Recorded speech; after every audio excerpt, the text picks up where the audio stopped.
So,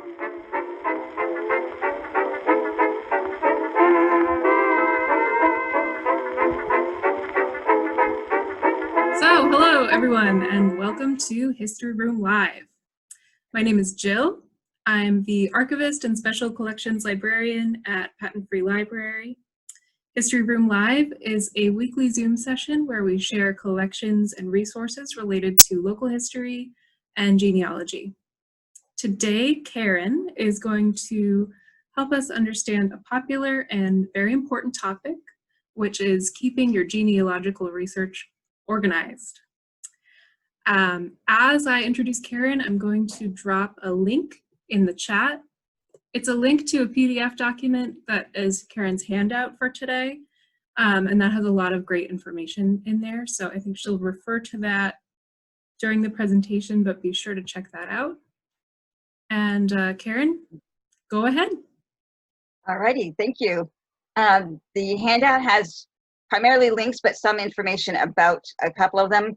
And then I will be sharing the slides with Jill as well. I didn't prior to this because, as I was just telling Jill, I actually have literally been working on it right up to this last moment, kind of tweaking it a little bit. All right, so let me see if this will let me share the screen. Okay, slideshow. Let's see if it does it. I don't see it yet, Karen, but I'll let you know when I do. Okay, is it up there? Not quite. Can anyone else see it? I can. Yeah. Well, yeah. Okay.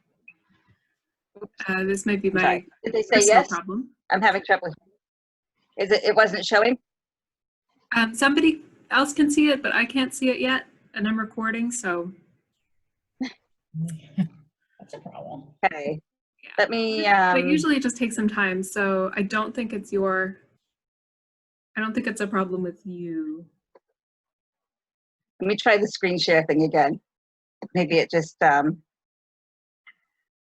needs to be persuaded or something. Screen 1, which I think is the screen. I see it now. Okay. So I think we're good, unless anyone has any issues. So now we're good, right? Oh, and we normally say also that if you want to ask a question, you can feel free to type it into the chat, and we'll make sure that it gets answered. So Okay. Karen, take it away. Actually, yes, I have one other thing I wanted to do. Oops. There.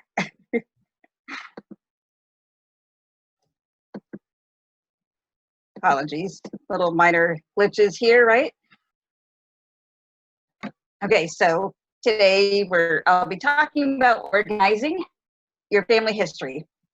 This would include documents you've gathered from within your own home, from family members, and from other places, both paper and digital. You also have your own personal knowledge that you want to document. And of course, we've mentioned the handout that will include any links that I refer to. Originally, I had included family tree software, but I don't think we'll have time for that today. But obviously, if you have questions about it, you can ask. And if people are interested, I could make that a topic for another week. And here's our list of topics for today. I am hoping to maybe hit on a few more things that I don't have listed here. We'll see how the time goes. But I do want to definitely talk about the color coding, supplies, arrangement, tracks and forms, and research plan. Now, color coding is a fairly popular means of tracking particular lines. It's a system with a different color for each grandparent, so you can see at a glance which line the person or family is from. When you use this system, all your ancestors from, for instance, your mother's line will be in yellow. This system is also an option in some family tree software programs. These are the standard colors that I've pictured here, but you can use whatever colors you prefer. Such, for instance, if yellow is too bright or too light for you, you could certainly use something else. I think maybe part of the color choices came from availability. Certain colors of file folders tend to be sold more often than others. And since that's primarily how a lot of people are thinking about it in physical file folders. That's probably how that came about. But you can also expand on this color concept and add your own for other categories. For instance, one researcher mentioned that she has also, she has a color designated for DNA-related files. You can find some information about this system online, and I have included a couple of links about this, one of which is especially useful. It has images and really good descriptions and even a couple of videos. And also a blog post that provides information on digital color coding in a variety of ways. And if you have mostly paper documents, you'll likely be using either 3-ring binders or file folders in filing cabinets, or both. Of course, this isn't a complete list of supplies. There are many more items you'll probably end up using. If you use the color coding system, you'll need specific items such as colored file folders, tabs, and markers. A tip I've seen is to use the tabs on file folders as another way of indicating something specific. For example, maybe all the file folders with the tab in the center are direct ancestors, while those on the right are collateral lines, and maybe the tabs on the left are for other types of documents, such as maps, area histories, or whatever else you happen to find useful. And of course, plastic sheet protectors are really useful. I like to put documents in these and then put those in binders, so I tend to always have those on hand. And we all know we have 75 notebooks kicking around the house with notes and addresses and lists and everything else jotted down. I try to at least keep some distinction between them so each one has a particular purpose. Depending on what you're putting in the plastic sleeves, you may want to consider getting archival quality sleeves. I haven't invested in them because I've only used them for copies of things, but if you're going to put an original document in one of these plastic sleeves, especially a fragile one, you should get archival quality. Ideally, these would then be placed in archival quality folders and then into archival quality boxes, of which there are many sizes. You can also buy the materials and create your own boxes. And yes, there are YouTube videos for that. However, don't worry if you can't afford these. Just do the best you can with what you can afford. And if that means you don't have archival quality materials, then that's okay. You do what you can for the time being. And I also understand it can be confusing trying to figure out whether a product is truly archival, because we all know some of these terms get used rather loosely sometimes. Like we've heard about the word organic not always really meaning what we think it does. And the same holds true here occasionally. So with that in mind, I've included here a few things to look for. The item should be acid-free, lignin-free, and has passed the VAT test. I don't have time to explain what all this means, but thankfully you all have a friendly local archivist who would be happy to answer any questions about this topic. Additionally, there are some free webinars on various aspects of home archiving, and I've included the link to that in the handout. I would also suggest that you look up Melissa Barker, the archive lady, who is a well-known speaker in the genealogy world. I've learned a lot from her presentations. For instance, she has said that if you're putting fragile documents in binders, you should lay the binders on their sides because the documents will sag if the binder isn't full. And also so they don't end up with dust and other things falling into the open tops of the plastic sleeves. And she also told a story, and I won't tell the story right now, but she did tell a story that provided proof of how the archival boxes are quite water resistant, not waterproof, but water resistant. And that became really useful for her when there was flooding in her archives. And here are just a few examples of some digital tools and storage that you can use. These allow you to not only store and arrange files, but also to, in the case of Evernote at least, you can clip web pages and actually save the whole web page that you're looking at. I don't know if OneNote and OneDrive do that. I wouldn't be surprised if they do. I haven't used those necessarily. I have a pretty simplistic way of filing things for the time being, and I just use Windows File Explorer, but I do have a Dropbox account. And I really love that you can share very easily through that, because through Dropbox and Google Drive and other similar online storages, or not online, well, they are online, but you can also have them on your desktop. But you can create links.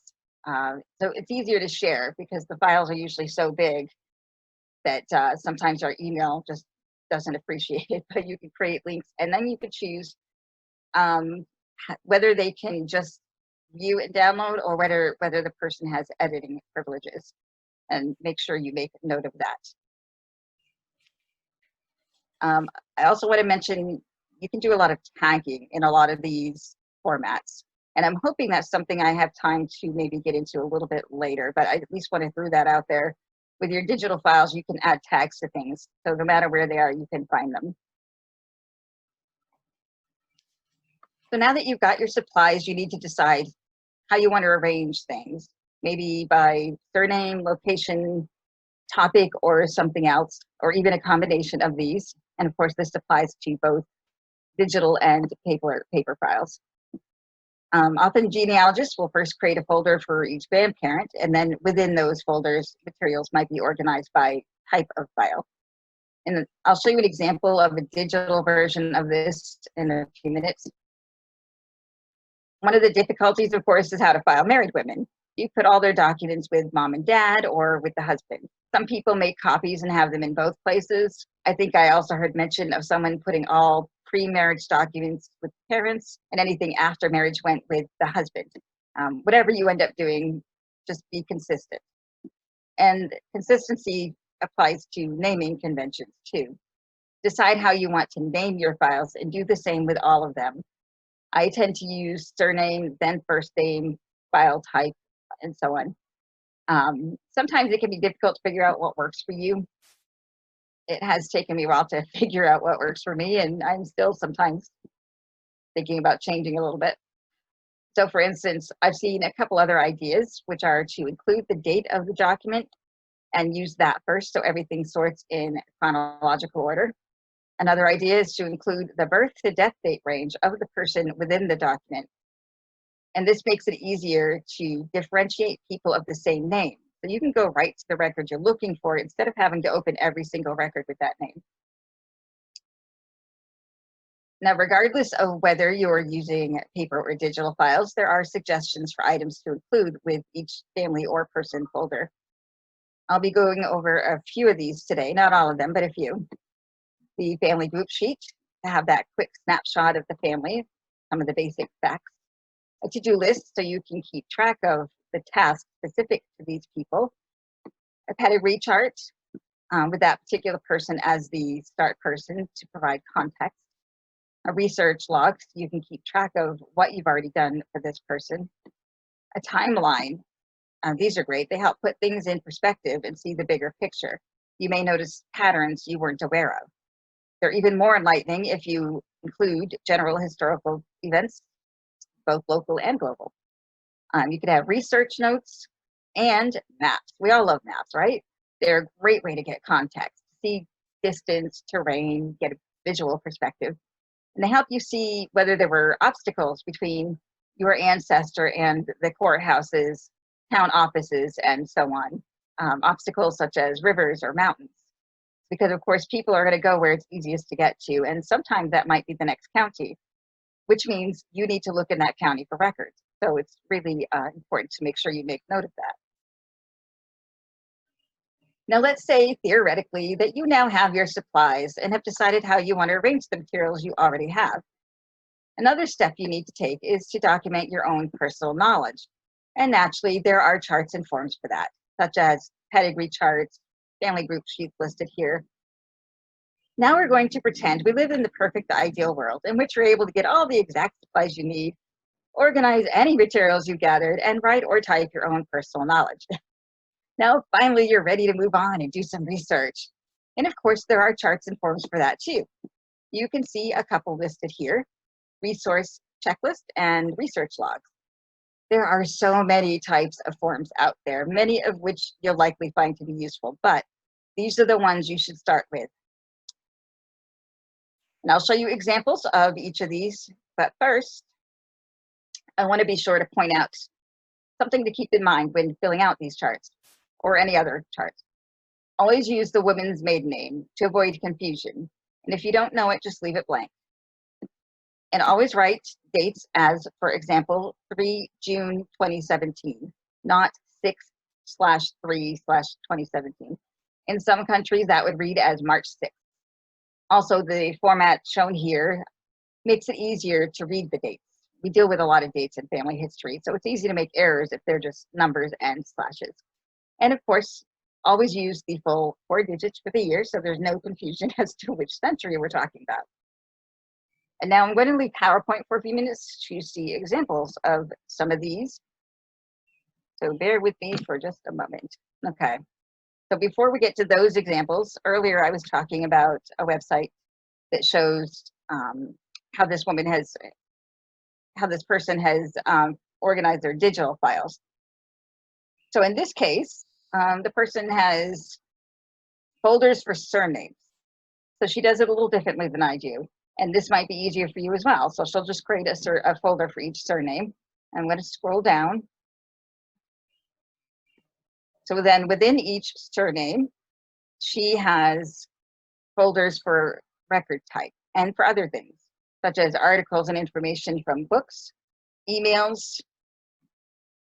She has emails here, and even a place for signatures. So you can come take a look at this website, which is in the handout.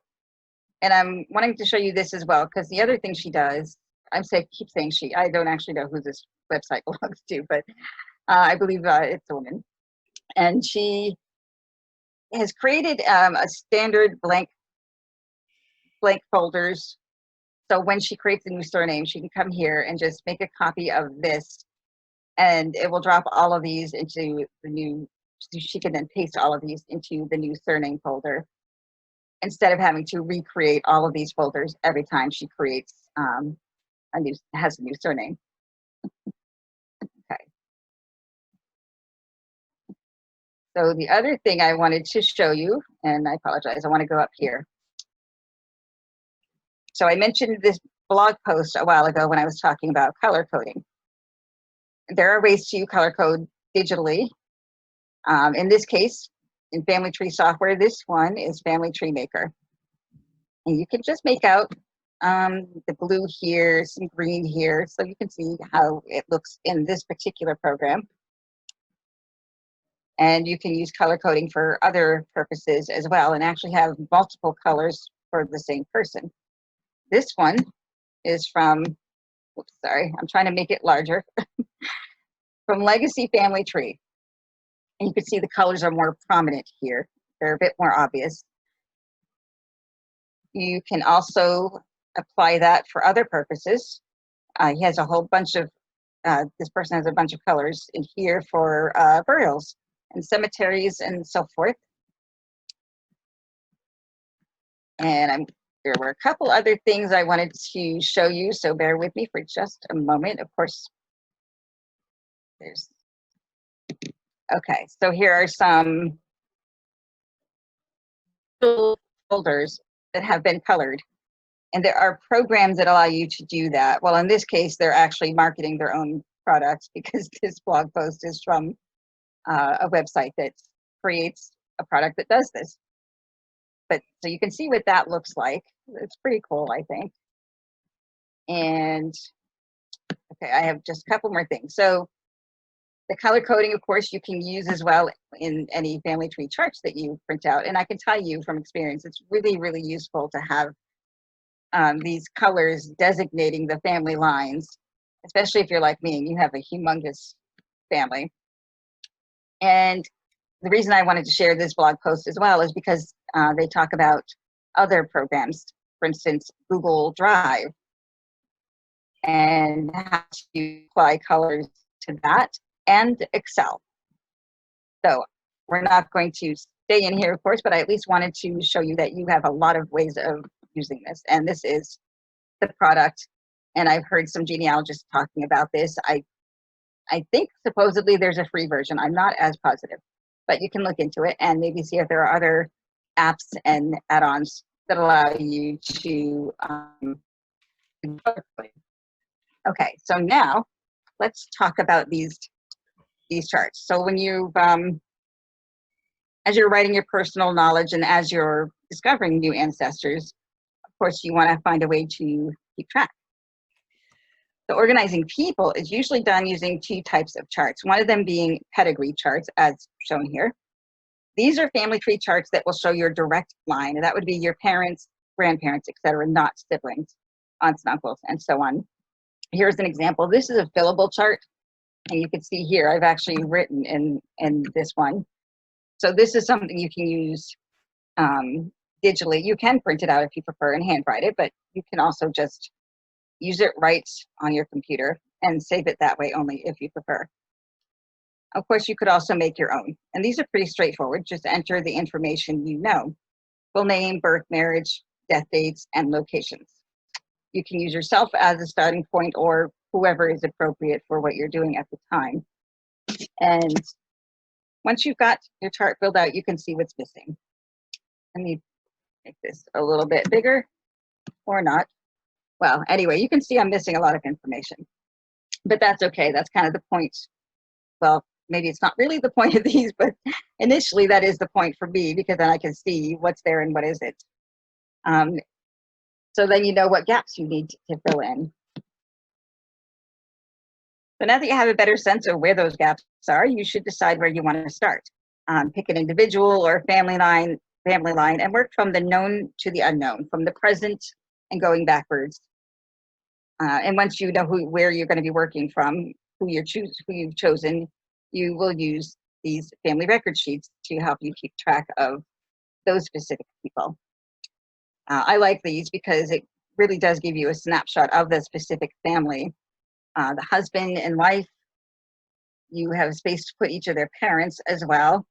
I would suggest adding occupation, because that is a really great identifier as well.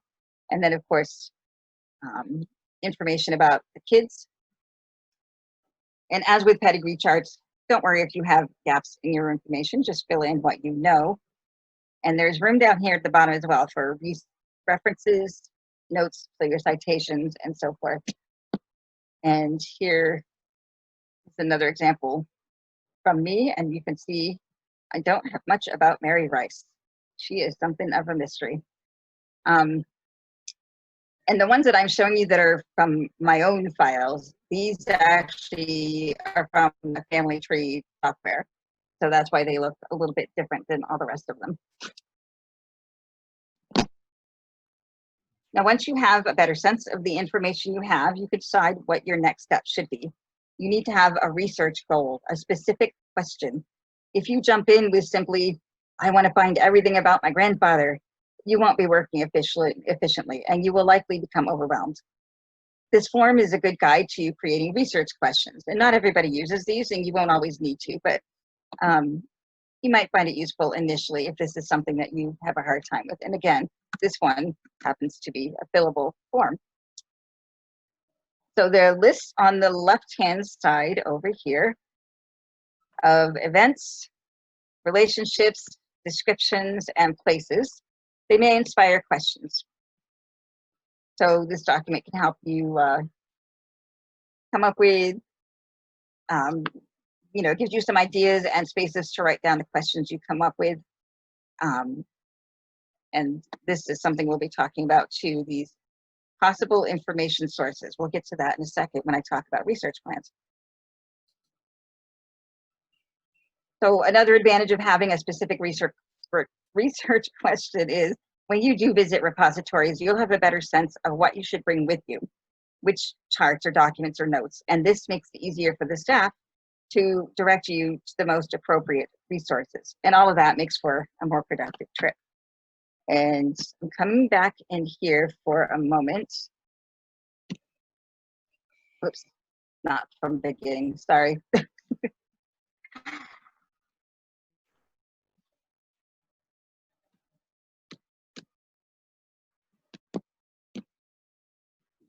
Okay, sorry about that. Now, expanding upon the concept of the research question, I want to talk about research plans. The point of a research plan is to develop a strategy for finding the answer to your research question. This will be your guide as you research and should help you stay focused. State a specific goal. That's basically your research question. Determine what you already know, which is easier if you have all your materials organized. List the resources to use. There are lots of checklists that can help you do that, and I will show you some. But basically, you need to think about what documents would likely exist in that time period and in those locations. Determine a strategy for finding the items on your list, keeping in mind that your list of documents may change as you discover new possibilities along the way and new information. This is another reason we should always research locations, occupations, religions, and other aspects of ancestors' lives, as these will inform the types of records that will exist, and therefore what we should be looking for and where to look. I listed just a few steps here, but you can find guides online that are more in-depth. I've looked at several, and each one explained research plans a little bit differently, generally just using different analogies. I've included a couple of those so in the handout, so you can see entirely different examples. Plus, you can simply Google genealogy research plans. And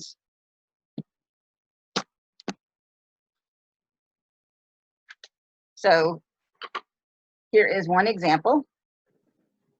And again, there are loads, and this one happens to be a fillable chart. So you can see there, I can type right in here. So these checklists help you get some ideas of where to look for specific types of information. The list will list types of information. Well, in this case, it will list also specific census years and also some of the non-population schedules. And then down here, you can see there are like categories. And then below that, it tells you the kinds of things you should be looking for to find that information. And that includes sometimes items that people wouldn't necessarily think of, such as voting records. And there are numerous lists available. Here's another one. And I like that this one includes all this information about the census records, because you can get a sense of what information each one has. It might be different than the previous years or the later years. Of course, you could also create your own. I recently watched a webinar about this topic, and the presenter, Thomas McKenzie, made the point that checklists should be personal and that they're, quote, a living document. What he means is that we should tailor the list to the records available in our areas and time periods of research, and understand that we may find more items of relevance along the way that should be added to the list. Like I mentioned earlier, this might change over time. And of course, this is another reason to have that specific question, because it narrows down the records that you want to look for. At the same time, as you explore a specific time and place, you'll discover record sets that are unique and may be relevant to your research. For instance, you may discover that some local archive has a doctor's ledgers that were donated by the person or their descendants, and which happen to be the only record of your ancestor's birth. And that's an example taken from one of those genealogy shows. So I'm going to show just a little more of this.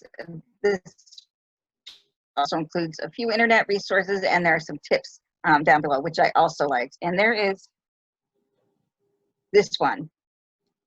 Let me go to the top. Now, Thomas says this is not a comprehensive list, but I will tell you it is 6 pages long. So maybe not completely comprehensive, but it has quite a bit. And he has organized them by group, like what are the kinds of things you're likely to find around the house. And then there are other groups after that. And I'll scroll down in a second. And then, of course, what records you might find, is it applicable to your research question? So you can just make copies of this and have one for each time that you need to look into a question, and then you can just check off the ones that apply, and that'll make it easier. And your start and complete date. Okay, we have business records for categories, books. In this case, it says online. I suspect it probably had offline books as well listed. Church records, fraternal records. So there you go. Lots of options there. Now, of course, you need a way to keep track of where and what you've looked at, whether or not you found anything, and your reasoning. What conclusion did you come to about this information and source? And this is just, again, only one example of a research journal or log or worksheet. You'll hear them referred to in a number of ways. So in the dates column, of course, you want to put the date you found the information, because sometimes sources disappear. So this shows that it was available at least up to this particular time. The repository, so others will know where to find it again, you know, such as the Saginaw History and Genealogy Room at the Patent Free Library. Your source citation, both to find it again and to lend credence to the information, plus you always want to give proper credit. Your objective, basically, what was your research question? And then your reasoning. Why do you believe this information to be credible or not? I suppose you could think of it as a brief summary of what you think of the source and the information. Name variations, checked. What name spellings did you check? Did you use, look for any other extra ones or just one particular spelling of it? And your results, did you find anything? What was it? Even if you didn't, you still want to record the search and negative results, so you'll know you don't need to look at this source again. And here is another version. And what I like about this one, even though it might look a little confusing, the entry, it's got two boxes here. So the top part is for the entry and the bottom is for the date. So this is where you put the date. But I want to point out in particular its condition. So up here, you'd write whether or not it was something that was indexed, but down here you put the condition of the item. When you're looking at something, it might be perfectly legible at the time that you're seeing it, but maybe in a few years it's not. Or, whether it's a headstone or a manuscript, or anyway, if you make note of these things, and then with the date as well, somebody who comes along later, if they're looking at that record at a later date, and maybe when they're viewing it, there's a big blob in the middle, or there's been a giant tear, or something's happened to it, or it's just simply degraded. And they might question how you got any information out of that, because what they're seeing is not legible, not usable. So when you put the condition, you're indicating what you see at that time, and that will help later researchers understand what you were viewing. And then, of course, some similar other areas here, and one more to show you. Let me go to this part first. And so this is one of the most thorough research logs I've ever seen, and this is from Thomas McKenty. There are versions for both Excel and Google spreadsheets, and I think that the spreadsheet version actually works better. These are free by request, as was the checklist of his that I showed you. You just need to put in your email. He includes a worksheet that has templates for several of the most commonly used sources, such as census records. So down here, there's a Start Here button. So if you do get this, start there. This is the blank research log. He has a sample log here. And what I was referring to was this.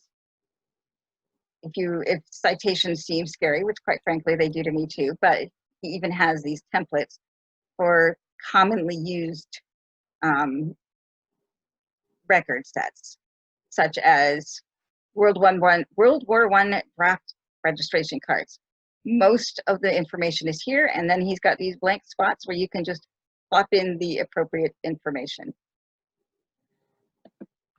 And here is a sample of the log that he has filled out. So this is really helpful, because then if you're not sure what you're looking at, not sure what type of information you should be including, you can take a look at this, and that should help. Okay, so I do want to, how are we doing on time? 4:36. Let's see.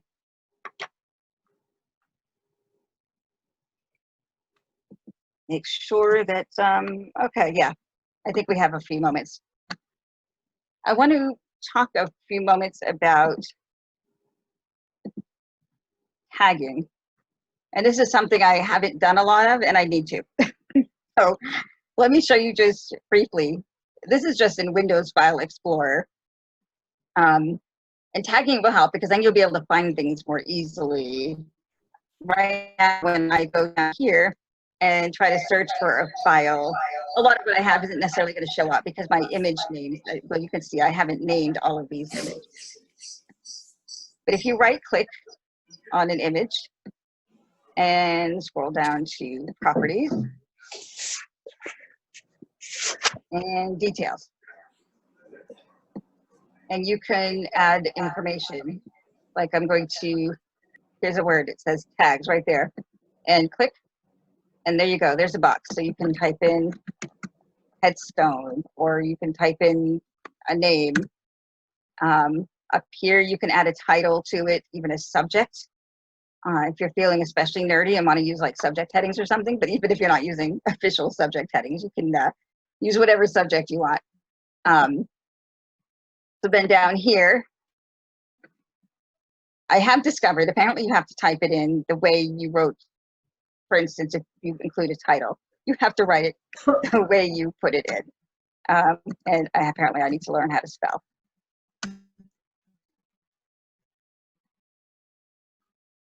And there you go. So I typed in headstone to that one, but earlier I had included the name, a title of Samuel Lane, and this is coming up. You can open the file itself, which if I click on that, it will just open the image. You can open the file location, which happens to be open already anyway, or you can copy the full path. And let me just click on, and there you go. So it's just gonna take its sweet time, but you can go directly to the image. So there's tagging in File Explorer.